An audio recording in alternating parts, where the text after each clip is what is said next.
Welcome मेरे प्यारे viewers. आज हम एक नई फ्यूचरिस्टिक टाइम ट्रैवल वाली मूवी एक्सप्लेन करने वाले हैं, जंगजू वाली मूवी। तो वीडियो के आखिर तक बने रहिए और अगर आपको वीडियो पसंद आती है तो सब्सक्राइब कीजिए। चलिए हमारी वीडियो शुरू करते हैं। मूवी के शुरू में हम एक डैन नाम के आदमी को देखते हैं जो आसमान से गिर रहा होता है और नीचे एक बिल्डिंग के पूल में गिर जाता है, जिसकी वजह से इसकी जान बच जाती है और हम देखते हैं कि पूरी दुनिया तबाह हो चुकी है। फिर हमें इसे 28 साल पहले का वक्त दिखाया जाता है, जहाँ पर डैन अपनी एक बीवी और एक बेटी के साथ खुशी से रहता है और आज उसके घर पे एक पार्टी भी है क्योंकि आज क्रिसमस है।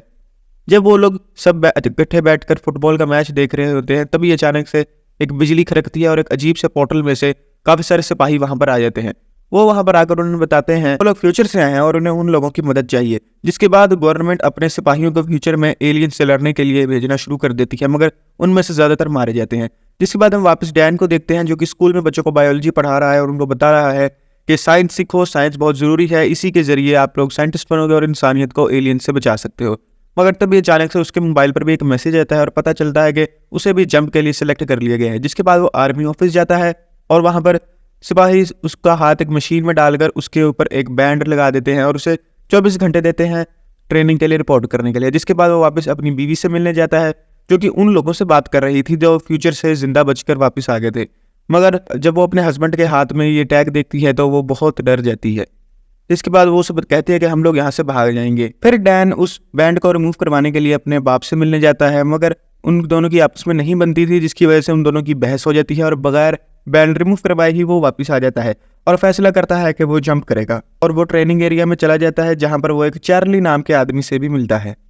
वहाँ हम एक डोरेन नाम के आदमी को भी देखते हैं जो कि इस दफा तीसरी बार जंप कर रहा था। जिसके बाद लेक्चर के दौरान जब एक औरत उनसे पूछती है कि उनके पास एलियंस की यानी व्हाइट स्पाइक्स की, जो एलियंस का नाम है, उनकी कोई एक तस्वीर या कुछ क्यों नहीं है, जिस पर कमांडर कहते हैं कि अगर हम लोगों को तस्वीरें दिखा दें तो वो इतने डर जाएंगे कि हैंगर फिल करना इम्पॉसिबल हो जाएगा। रात के वक्त अचानक से अलार्म बजता है और वो सबको तैयार होने का कहा जाता है क्योंकि उनकी रिसर्च लैब पर हमला हो चुका है। जिसके बाद वो सब जंप पॉइंट पर पहुंच जाते हैं। डैन चार्ली की मदद करता है क्योंकि डैन पहले आर्मी में रह चुका है। जिसके बाद वो लोग जंप करते हैं और फ्यूचर में पहुंच जाते हैं, मगर कोऑर्डिनेट्स में कुछ प्रॉब्लम आने की वजह से जमीन पर लैंडिंग की होने की बजाय उनकी आसमान में ही लैंडिंग हो जाती है। मगर खुशकिस्मती से डैन एक पूल में गिरता है और उसकी जान बच जाती है। जिसके बाद वो पूरी दुनिया को तबाह हुआ देखते हैं। जिसके बाद कमांडर उनसे बात करता है और उन्हें रिसर्च लैब तक जाकर चेक करने को कहता है। जिसके बाद वो सभी मिलकर भागकर रिसर्च लैब तक जाते हैं। डैन उनको गाइड करता है और वो देखते हैं कि रिसर्च लैब की पूरी टीम मारी जा चुकी है। जिसके बाद वो फौरन भाग कर जाते हैं और लैब से सारा डाटा और बायोलॉजिकल मटेरियल इकट्ठा कर वहां से बाहर निकलने की कोशिश करते हैं पिछले दरवाजे से, मगर वहां पर व्हाइट स्पाइक्स आ जाते हैं और उन पर हमला करना शुरू कर देते हैं। जहां पर हम इन एलियंस को पहली बार देख पाते हैं जो कि बहुत ही खतरनाक और खूंखार होते हैं।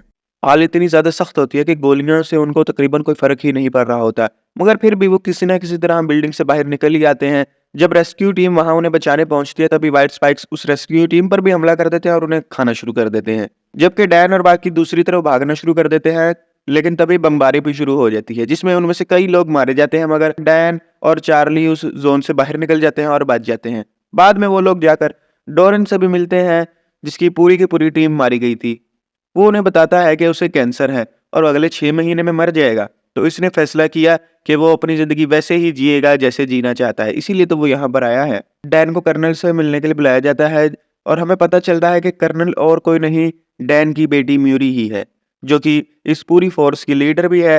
फिर वो उसे अंदर लेकर जाकर एक फुटेज दिखाती है जिसमें उन्होंने व्हाइट स्पाइक्स के घोंसले पर हमला किया, सारे मर्द मारे गए मगर औरतों को कुछ नहीं हुआ। जिसके बाद वो लोग जाते हैं एक फीमेल को पकड़ने के लिए ताकि वो उस पर रिसर्च करके पता लगा सके कि इन्हें कैसे मारा जाए, मगर वो बहुत ज्यादा ताकतवर होती है जिसकी वजह से म्यूरी और डैन भी उनके घोंसले में घुस जाते हैं और बहुत कोशिशों के बाद आखिरकार वो उसे पकड़ ही लेते हैं। वो वहां से निकलने ही वाले होते हैं, मगर तभी और बहुत सारे व्हाइट स्पाइक्स वहां पर आ जाते हैं और जिसकी वजह से उनके बहुत सारे लोग मारे जाते हैं, मगर फिर भी डैन और म्यूरी किसी न किसी तरह वहां से सेफली बाहर निकल जाते हैं। फिर वो डैन को उसके फ्यूचर में होने वाली कुछ बातों के बारे में बताती है और अब वो लोग सब चले जाते हैं अपने सीक्रेट बेस पर जो कि समुद्र में बनाया गया था। वहां पर म्यूरी उस एलियन पर रिसर्च करना शुरू कर देती है और उसके सैंपल्स भी लेती है। म्यूरी का मकसद ये था वो एक ऐसा जहर, ऐसा टॉक्सिन बना सके जो 100% असर करे और इन सारे एलियंस को मार दे।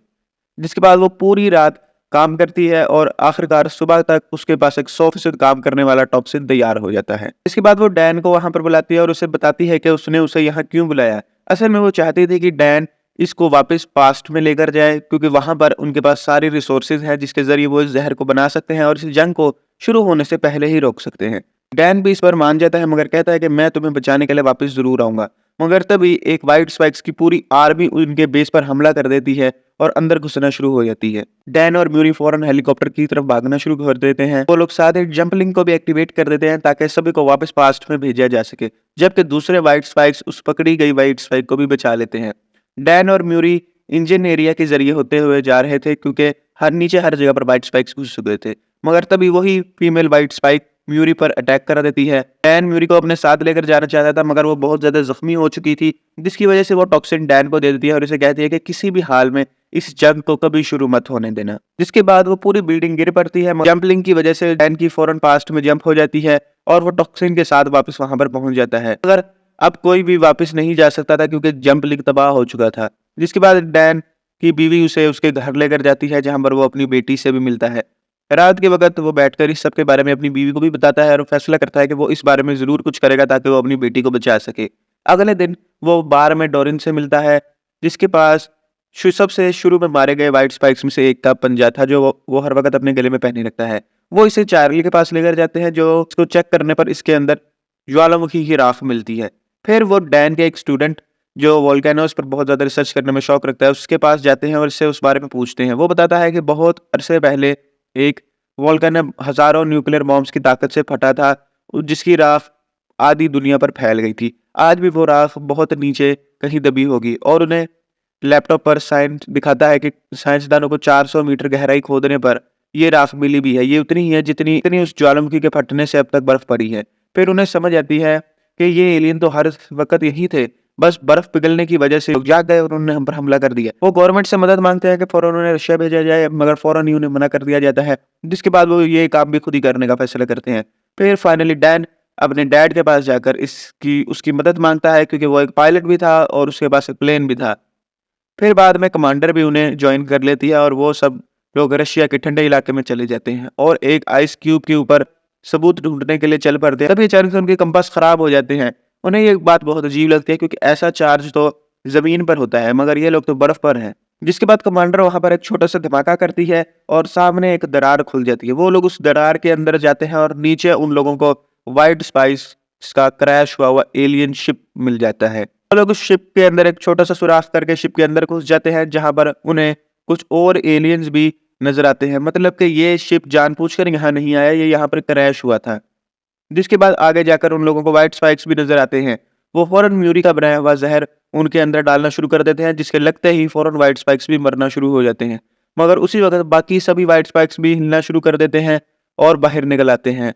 डोरियन C4 निकाल लेता है और कहता है कि हम इन सबको मार डालेंगे, और वही पंजा डैन को अपनी निशानी के तौर पर देता है। जिसके बाद डैन वहां से भाग जाता है और डोरिन और कमांडर को फौरन वहां पर एक पूरी कॉलोनी भी नजर आ जाती है, जिसकी वजह से वो लोग पूरे के पूरे शिप को ब्लास्ट कर देते हैं। मगर डैन बच जाता है। जिसके बाद वो उस डैन का फादर उससे कहता है कि एक व्हाइट स्पाइक भाग निकला है, जो कि एक फीमेल ही थी। जिसके बाद डैन और उसका फादर फीमेल व्हाइट स्पाइक्स के पीछे जाते हैं और उस पर पूरी ताकत से हमला करते हैं। मगर बहुत ज्यादा जख्मी होने के बावजूद भी अभी भी वो लड़ रही थी। इसके बाद वो लोग हाथों से भी लड़ना शुरू कर देते हैं और किसी ना किसी तरह डैन वही टॉक्सिन उसके मुंह में घुसा देता है, जिसके बाद वो फाइनली मारी जाती है। और फिर हमें टीवी पर खबर दिखाई जाती है, जहां पर गवर्नमेंट हर बार की तरह यही कह रही थी कि ये उन्हीं का आइडिया था, इंसानियत को बचाने के लिए उन्होंने जरूरी कदम उठाए। और अब डैन भी घर आ चुका था और वो आखिरकार अपनी बेटी को उसके दादाजी से इंट्रोड्यूस भी कराता है। और यहाँ हमारी ये खूबसूरत टाइम ट्रेवल और हैप्पी एंडिंग वाली मूवी खत्म होती है। उम्मीद करता हूँ आप लोगों को ये पसंद आई होगी, लेकिन आप ऐसे नहीं जा सकते। आप अगली वीडियो नहीं देखोगे, बहुत मेहनत से बनाई है। सब्सक्राइब कर दो। अल्लाह हाफिज।